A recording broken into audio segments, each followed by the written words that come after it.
What's your problem with my small, slight, humble analogy that, hey, look, maybe Cam has some social anxiety issues, nothing to be ashamed of. But when I see a guy walking around with his helmet all buckled up after the game, greeting Peyton Manning, and then go into a press conference with the hoodie on and the short answers, then walking off, sounds a little Ricky Williams-ish to me. Right. Now I'm gonna address that, but first I want to know how you hatched this theory, okay? Because I have an idea, Yep. and I'm picturing it's after the Super Bowl. It's already been played. It's over. It's later at night, and you're laying there in your waterbed. You're wearing your just too tightly fitting Jeff George Atlanta Falcons jersey, and you watch one too many reruns of Dr. Phil.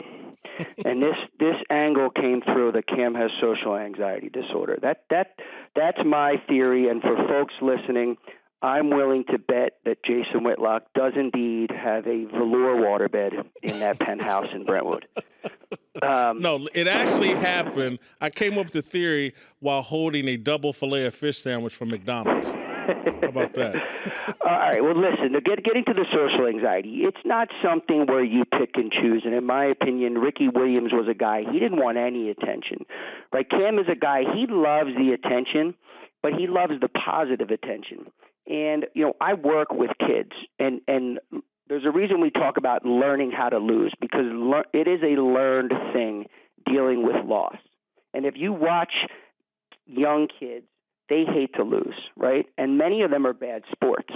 It's up to the adults in their lives to teach them how to handle losing.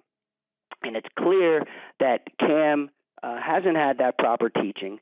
But also another thing is, when you've had as much success as he's had, he hasn't had a lot of experience with consistent losing.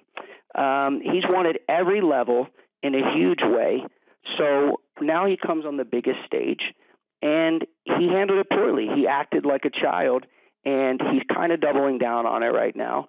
But I don't think we need to overreact to it. I think many young athletes on big stages have lost, and we've seen them not show up to press conferences. But it's just being a poor sport, and that's something that, hopefully people around him are talking to him about so he grows out of this. I think you've raised some fair points, but again, he's 26. He's not Chris Webber, who just called a timeout as a 19, 20-year-old in Michigan and handled it poorly. He's 26. He's in the NFL. He made the entire football season about him and his dancing and all the hey, look at me stuff that, look, at the time, I had no problem with it. But if you're going to do all that, when the loss comes, when the adversity comes, you got to man up and handle it with some class.